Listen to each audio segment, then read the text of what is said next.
I love the energy. I love the produce. I love the seasons. I love the fact that I still feel as excited being in a kitchen or being in the restaurants or actually doing a great service as I did the first time I stepped into a kitchen when I was 14, and I found my home, and I found what I've called for many years my stainless steel asylum. This is the Deep in the Weeds podcast.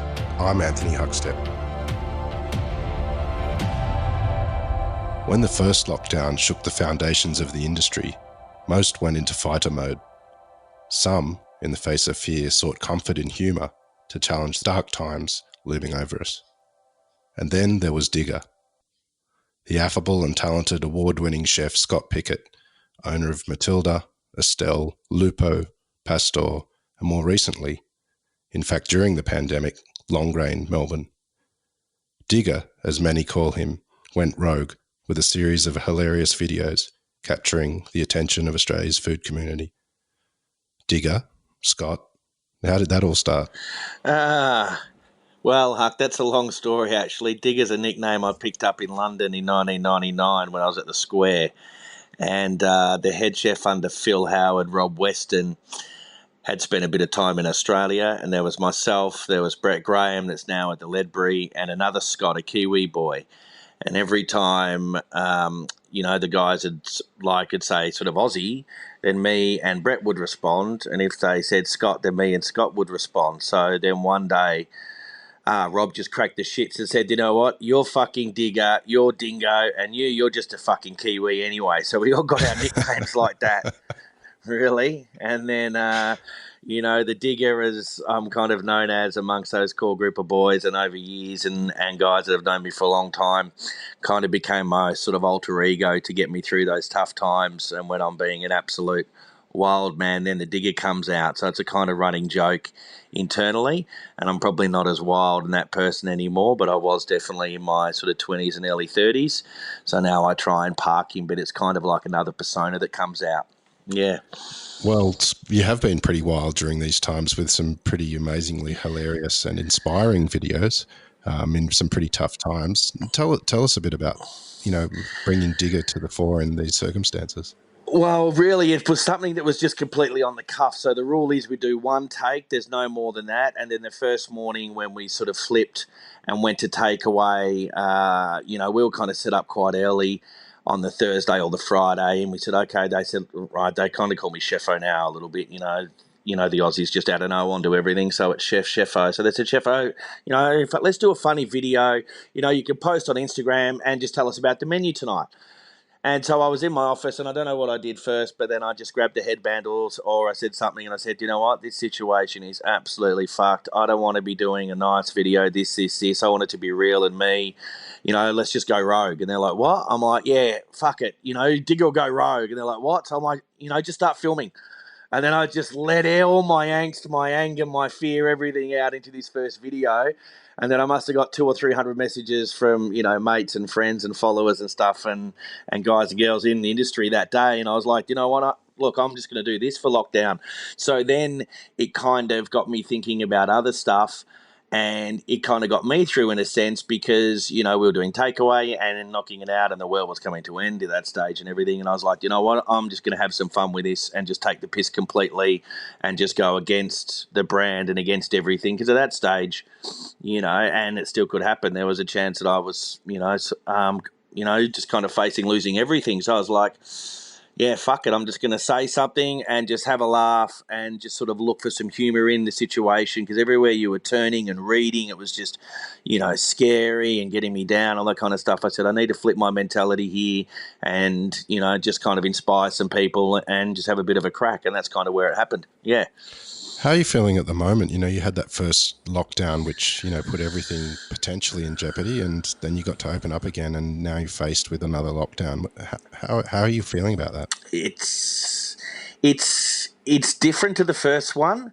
We're more prepared because we've been through it, which is great from a business perspective with an online ordering sort of perspective. The back end, everything's up and the team knows, we kind of flip from a la carte to functions and it's just in foil container kind of thing. But it's probably scarier. It's only been a week now, but sales are nothing what they were the first time around, and we've been having conversations about that internally, and I think that's there's a sort of multitude of reasons why that is. At the start, I think it was new, it was fun, it was something different, it was exciting, it was a great opportunity. We'd never done it before. And then the locals in Northcote for Estelle and in South Yarra really, really got behind us, and it was kind of wonderful. This time it's a lot harder because the sales aren't as much even in the first week. And I think the sort of economic impact of where people are now personally and financially 3 or 4 months into this thing is really starting to actually take its toll. So, we've been really lucky that we've kind of, like, we've started Providore with Shane, that's launched that sort of maybe 2 months ago. And so where we're losing sales for the takeaway, we've picked up with Providore with the boxes. So I think people in Victoria are even more afraid to leave the house and get out. The reality is really hitting with this one a lot more. Moments earlier, you sort of said that you thought that you'd just go off-brand and go rogue with Digger, and it was the time to do that. What was it like, though, creating a takeaway model? Your food is not takeaway food. It's a lot of technique involved and a lot of time. What did it take to create a menu that is for at home? Really what we wanted to do is I didn't want to try to recreate that restaurant experience. We couldn't afford the labour, the JobKeeper, the time, the effort and all that kind of stuff. So I said, let's cook dishes that we would never really cook in the restaurant. Yeah, but let's just cook. Yeah, but let's just enjoy it. Let's do things that aren't on brand as much, that you might not come to Estelle for. And we might not normally do, and let's just open the repertoire and the books and just, cook off the fly. So that's why we were writing a menu every day, really, from what was in the fridge or what was around, or kind of speaking to suppliers about, stock they needed to move or big orders they had, or if we could get some discounts or save some money or just kind of move some of their product. And we still wanted to make it beautiful and yummy and tasty, but like we did a truffle chicken parma, and we sold 250 on a Saturday night. Wow. Now, we'd never do that in Estelle or Matilda, but it was just, me and us doing a truffle chicken parma. They're like, what the fuck's that? I'm like, well, let's just make beautiful, simple, comfy food that people can enjoy and they don't have to do anything at home. And again, stepping outside of our boundaries and breaking the shackles, which is what, there's sort of lots of opportunity coming out of this phase, and it's scary and there is fear and it is different and nobody really knows. But I've always been a bit of a rule breaker, and now we can break them even more, and so that's kind of fun. Did the impact of the pandemic and the lockdown affect your venues differently? Because you have multiple venues servicing different sort of sections of Melbourne. Yeah, so what we did, with Lupo, the original St Crispin site in Smith Street, there was only a core team or 10 or 12 with that, and really we made sort of financial decisions as to what we could do with JobKeeper, what we could actually cope with, how we could switch to the Hungry back end, the website, the online, the ordering, all that kind of stuff. So that one we absorbed those staff in the other venues, and Matilda and Estelle ran for the first lockdown. Pastore at Chadstone closed. The deli at the airport, obviously, there's no traffic. That was sort of pulled straight away. This time around, we've gone just to Estelle. Just for us, I mean, whilst the JobKeeper is a great initiative and it's been a help, that's for sure. Well, I've only got, out of 40 chefs in the business, only 8 of them qualify for JobKeeper. So, that's put an enormous amount of pressure on us and on the staff members and where they are. I mean, I've got a couple of French guys that have been with me for 5 years. They've applied for their permanent sort of residency. They've been paying tax in this country. They've been, they pay their sponsorship, the money. They get nothing. So there's this sense of obligation that I have to, to students, to travellers, to the young chefs coming through, the young cooks, to say, well, we can't give you a full-time job, but I can give you 10, 15, 20, 30 hours casual. And the only reason that we really sat open the first time was to keep the wheels turning so that we could, pay suppliers, and just pay staff and to feed people. And really that's been the biggest thing. We sat down as a team and we said, the pie's this big and that's what's left. How are we going to share it? And every single team member said, Chef, look, we'll just share it. Look, we'll all take a hit. We'll all sort of have a haircut. We had Italian guys. There were 3 or 4 guys that have resigned at Matilda that were due to finish up around that and return home. An Italian guy, a Canadian and a Norwegian, and they were too shit scared to actually travel, to go home. They couldn't afford an airfare. They were trapped. And I'm like, well, Like, I can't just leave you stranded. So let's just work out exactly what everybody needs to survive through this as a team. And then let's just share just share what, the income is. Because you can't, I personally, just couldn't sleep at night if I was going to have guys that have been with me 5 years or 5 months or 5 weeks and then just say, look, there's nothing there, because there's nothing from the government and we can't afford you. So we all took a massive hit and we just shared it as a team, which has been great to really see the human side of this and how people have banded together and helped to support each other, as cooks and as people has been really, really beautiful experience. You've got so many people working for you, and there's that sense of obligation to look after everyone. And your energy has been inspiring to everyone else in the industry. But what's been the impact on you personally during this time? I don't know if we've got long enough to go through that, Huck, actually. Lots of sleepless nights. Look, I've always taken on a huge workload. I've got a manic brain. I've never really slept much. I've got OCD. I've got all those wonderful qualities that make me a great cook that so many cooks possess, where they're obsessive and wild and they have their crazy brains, and how it goes. And I just, now as I get a bit older and I've been around a little bit more and I see things differently, I'm like, I always try to look for the positives in even my darkest days. I've suffered, lots of different things over the years, whether it be through, personal sort of drug abuse or alcohol abuse or all that kind of stuff, that self-medicating sort of chef wildlife kind of thing, to where I am now. I've been sort of clean and sober for 7 years. And I look at it and I go, do you know what? Either I can let this get me down and it's absolutely fucked, or I can take on that role of being the leader and being in charge and being the boss and just keeping everyone up, because otherwise, there's moments where I could cry. And of course, I've literally cried in the shower, sitting on the floor with hot water running on me, going, what the fuck are we going to do? And I'm like, keep that for myself normally, and sort of behind closed doors. And then I've got, fortunately, I've got an immense mental strength where I can then just turn that around, whether it be 3 minutes, 5 minutes, 30 minutes, and then just flick my brain and go, right, this is what we need to do. And then let's just fucking get on with it, You've overcome some pretty amazing adversities in your life, and you sort of talked about a few of them then. What advice would you give to people that, obviously mental health is a real issue at the moment in the industry?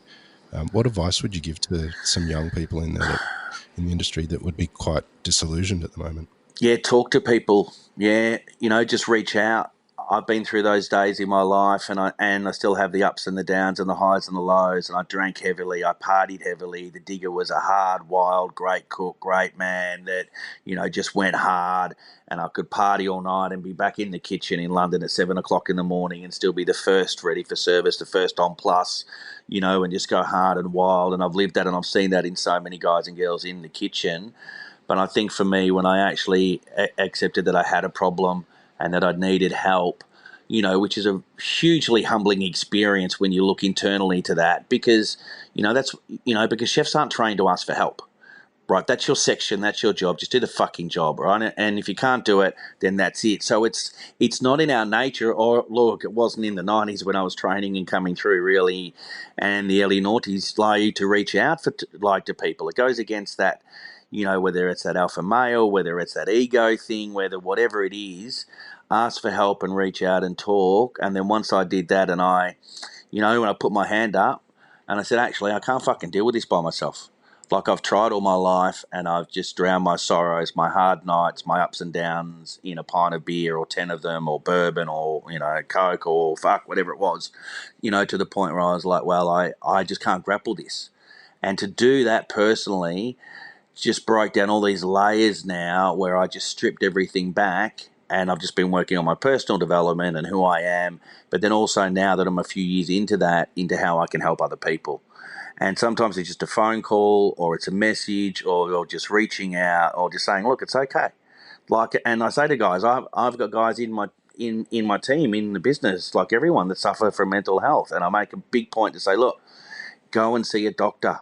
Ask somebody. Like, if you cut your hand, you go and see a doctor. If there's a scar somewhere deep inside your brain that could be through childhood or just ingrained in you, or it's just your wires aren't sort of crossed, then, like, you're all too fearful to go to a therapist.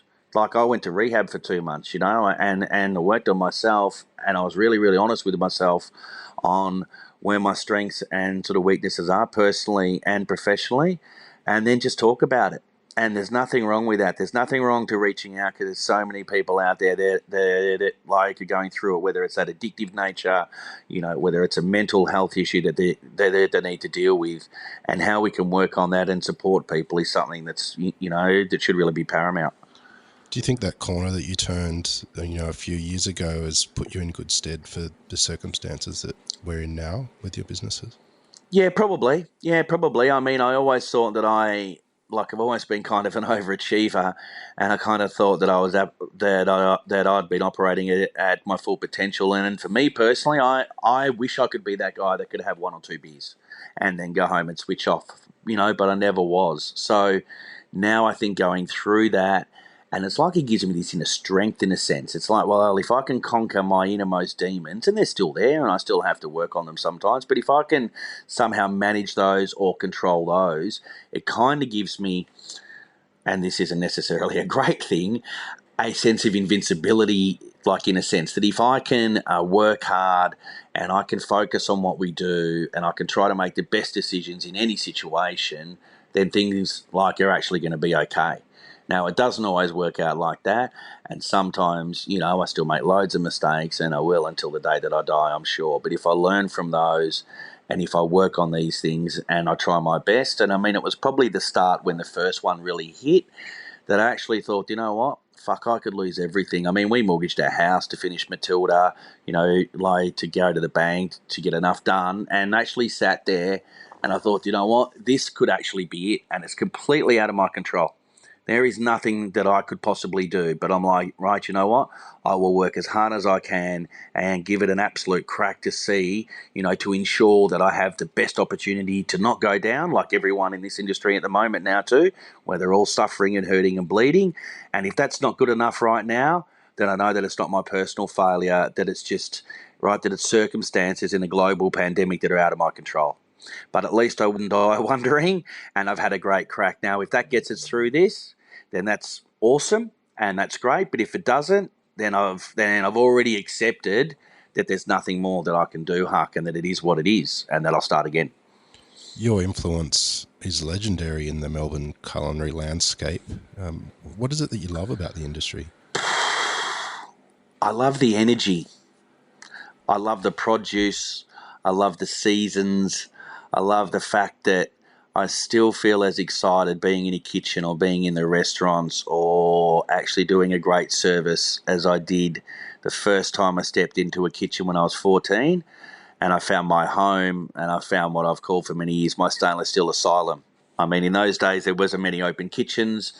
You were hidden behind the back, and like a lot of young fuck ups or crazy people, I felt at home. The first time, I'll never forget the first time I stepped in the kitchen, I was like, wow, it's like I'd found my place in the world. And that I'm lucky that I still don't go to work every day. I actually just wake up and live my life. And now they happen to be running the restaurants and in the restaurants. And I've had dreams, this is my 31st year in the kitchen. I'm 45 at Christmas. I've done 30 Christmases in which I've worked 26 out of 30, Christmas days and in there, and I'm still as excited today as I was when I first stepped in. And I tap into into that energy, into that feeling, that aura, that sort of adrenaline, I suppose. I'm an adrenaline junkie completely, of being in a kitchen, of being in a service, of being under pressure and knowing that I've got to be set for service by 5:30, and then it's first table at 6, and I still have a cigarette at 5 to 6 every day, and then we go in and just smash out a great service and try our best every single day. Loyalty is a thread sort of woven through the industry, whether in kitchens or connections with producers or even from customers. Yeah. How important has loyalty been during the pandemic? It's been really paramount. I mean, not just the senior staff that have gone above and beyond, but every single staff member has gone above and beyond to help and to support, myself, my family, the business, the restaurants that they love, the suppliers that, every week we've sat down during the global pandemic and we've said, okay, right, there's X amount of dollars left, and that goes on wages, and that bit's tucked away for the landlord, and then what's left? It's not about profit now, it's about survival and saying, okay, right, there's 10 grand left this week, and I need to try to feed, 100 suppliers or 50 suppliers, and just being in contact with them and saying, okay, look, I owe you a couple of grand and I'll give you $250 a week. And, ones that are screaming a bit more or that need more because other people, haven't been in the position to do that. I'm like, I can't give it to all the big guys or everyone right now, but we'll just share the pie and just take this and just work with whatever we can. We're just balancing all that, with the JobKeeper payments, ensuring that everyone's doing the right amount of hours, that they're all covered, and then still getting the job done has been unbelievable. So, there's a couple that haven't responded very well, and I accept that. They're under an extreme amount of financial pressure themselves and where things are. But on a whole, 99% have been, yeah, great, just thank you.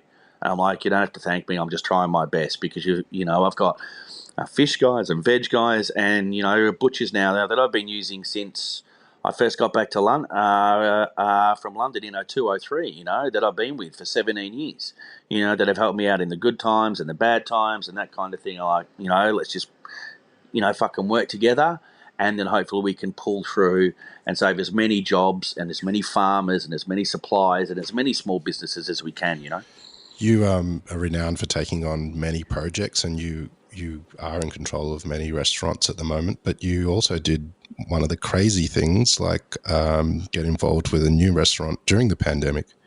Legendary. Yeah. Legendary. That was a bit rogue. Thai restaurant Longrain. Can you tell us a bit about that? Yeah, well, really, when I thought about things, and I'm trying to look further down the road, and obviously there's some been big hurdles in Victoria, especially like the last couple of months, is that I heard about Longrain, and I've loved the restaurant for 15 years. It's an iconic restaurant. It's a great space. It's got a great kitchen team there. There's great food. And I'm like, actually, I don't want this to be a casualty of COVID. I was upset. So I called John Van Handel and I gave him my sort of, like my sob story, as in, like, I'm really sorry to hear that it is, and it was true when this was going, and we got chatting, and I just wanted to reach out to him because I've known him many years as well too. And then we kind of got chatting, and I said, well, actually, and so what are you doing with it? What's going on?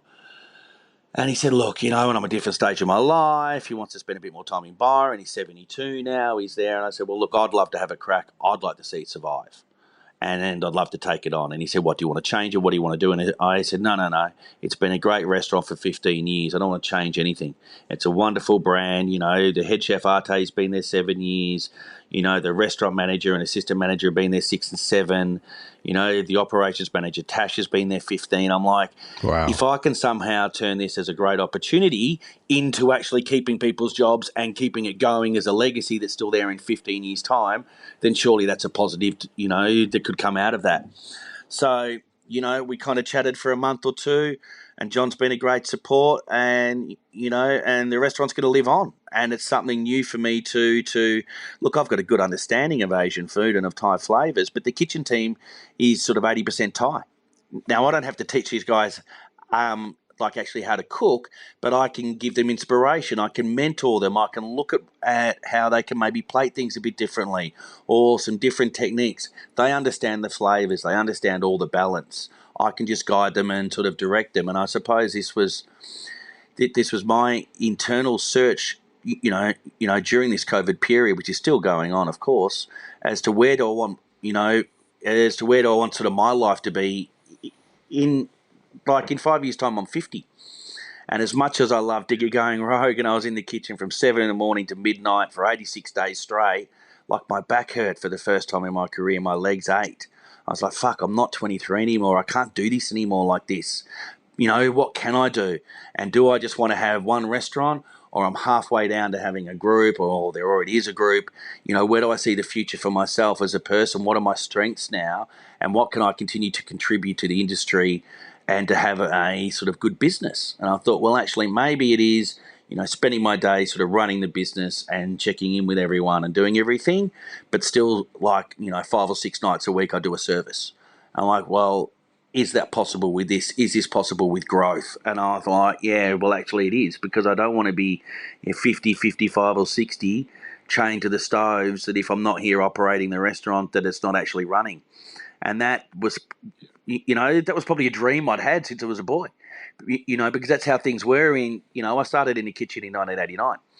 Right, so that's how things were in the 80s and in the 90s. You didn't move away. You didn't become a restaurateur. You weren't an operator. You were a cook, and you weren't even a chef in those days. And that was it. But times have changed, and I've got to accept, as much as it hurts me, when I put the jacket on, that I'm not going to spend 100% of my time in the kitchen with the boys anytime. But if I still spend 50 or 60 or 70, then that's okay. And then that acceptance then allowed me to say, well, I want to do another venture, or maybe 5 more or 10 more or no more. I don't know yet. And that's kind of where that long grain kind of thing came from. This transformation that's ongoing with you personally at the moment within the industry, what else is there? Do you think your restaurants that you have, do you think they will change moving forward? Yeah, they will. Yeah, they will. I think, some great things to come out of this is really reevaluating your business model. And even though, I've got a pretty healthy ego, like most good cooks, it's not necessarily, when you get to know me, exactly how it is, or it might be perceived, whether a sticker goes rogue, or me, giving a little bit of fucking, Aussie larrickism into a sort of moment, or a TV gig, or to an interview, or anything like that. It's actually, how can we, like, there were things, like I said, I never would have done a truffle chicken parma at Estelle. But is there anything wrong with that? It might not be on the menu all the time, but is there anything wrong with doing takeaway, or doing pickup, or doing providor, or looking for other streams of revenue to support the business as well too? Because it was always, oh, well, that's not what we do. Well, actually, what do? We feed people, right? We're taking it back to grassroots. We cook for people. Yeah, that's our job, is to be nice, is to be in the restaurants, to take care of people. So, can we look at the food getting, simpler and cleaner, and running smaller menus and turning it over and doing different specials, and not just cooking to a brief or to what I think it might be, or what the head chefs might be, and actually then not battling internally that it's not complex enough, or that it's not different enough, or it's not modern enough. Well, ultimately, when you strip everything back, which is what this pandemic's done, is we're here just to cook for people. And that's our job. So actually, getting rid of the egos and the ideas and the whole things, and still doing whatever you do at a really, really high standard, and enjoying it and making a bit of money along the way, that for me is the magic blend.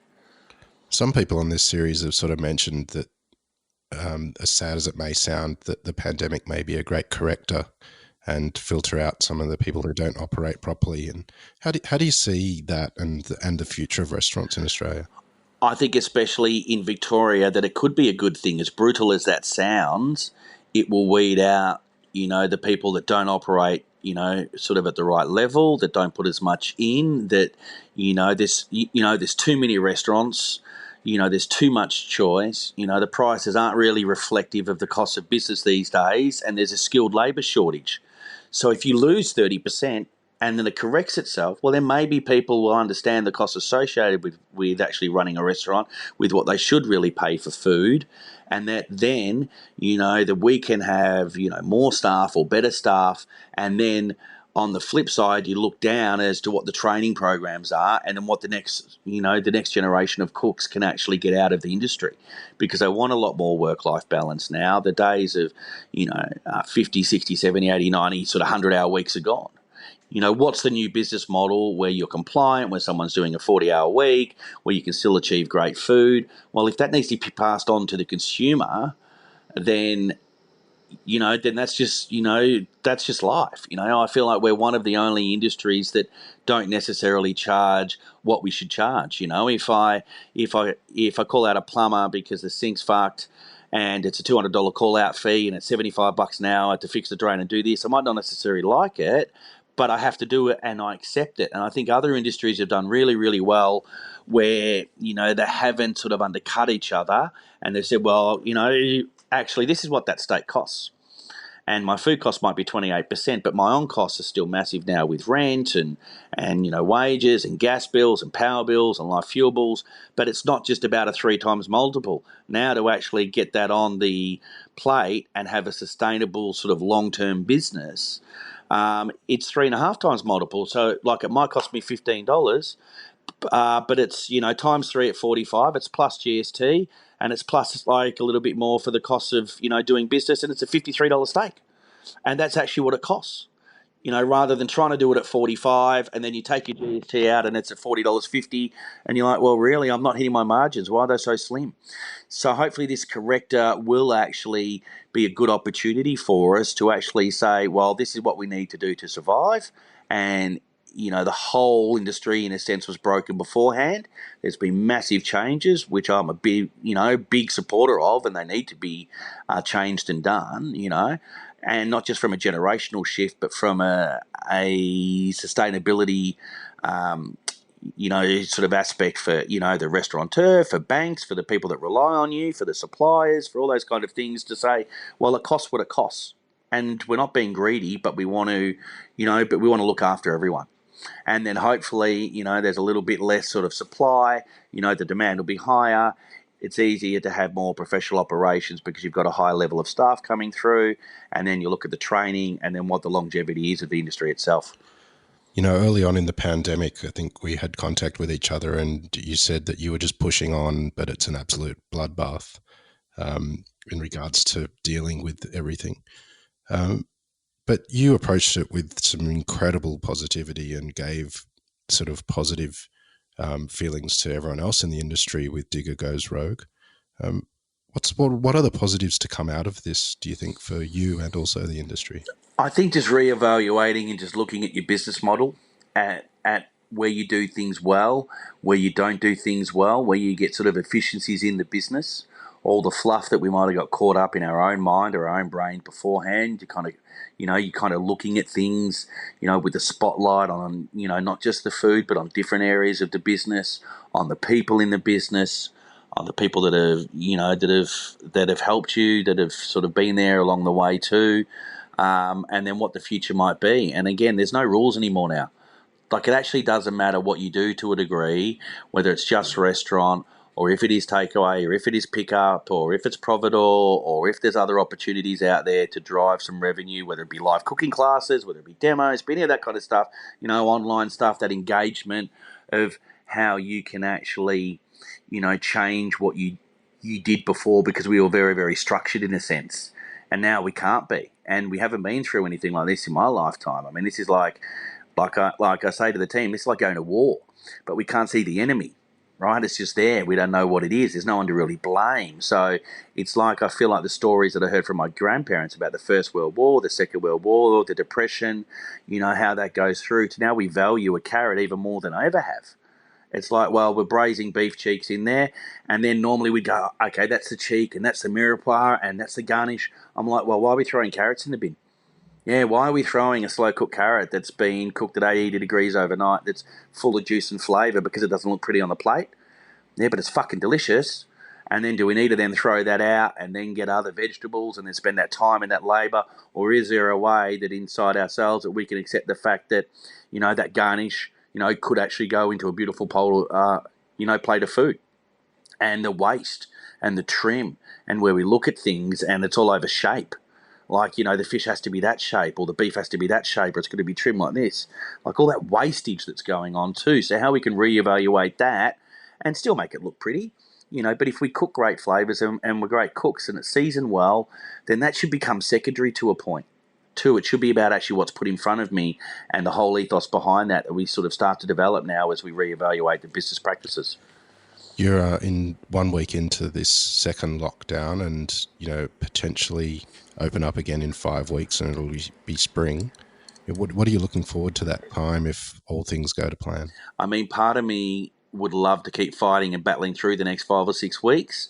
The other part of me thinks, do you know what? As horrific as a full lockdown would be, maybe that's what we need to just actually stamp it out and just put everything on hold for 4 weeks and just actually bunker down. I'm still, trying to work out whether that's a good way to view it, whether it's not, I don't know. But coming out of this, I'm actually really positive and hopeful that we're going to have a great Christmas, that we should have in the restaurants, and not just mine, but the whole industry. There's going to be this pent-up demand to get out, to spend time with friends, with family, with business associates, that we might actually have, one of the best Christmases that we've had in many, many, many years.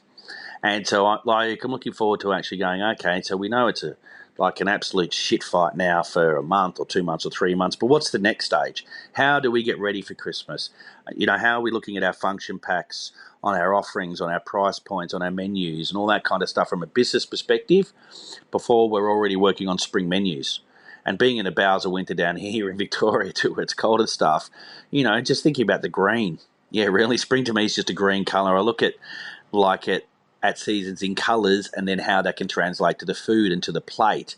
And it'll be like a rebirth and a new beginning. Once we're into spring and we're coming out and people are out a little bit more and the trees start to, change colour and the little shoots start to go there, it's kind of coming out of those doldrums of a big sort of, crazy dark winter into that sort of new lease on life.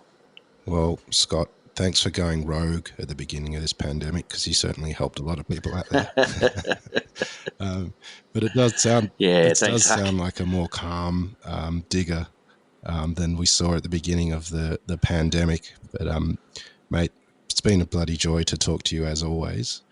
Keep in touch, and hopefully you open the doors again in spring. Yeah, cheers, mate. Thanks very much, Huck. And I love this podcast. I think it's been great. I've been listening to everyone across the sort of, the months that it's been going now. And I think it's great just to share all the stories and the hardships and the true reality that, that the whole industry is going through. And not just, the chefs and the cooks and the operators, but the suppliers and the forgotten little people, They're the ones that are paramount to keeping us going. Whether it's a little duck supplier or a little veggie grower, these people that put their heart and soul into it. And now they've got to change things as well too. So hopefully we all get through the other side and, we have a great spring. Thanks, mate. You're a legend. Talk soon. This is the Deep in the Weeds podcast. I'm Anthony Huckstep.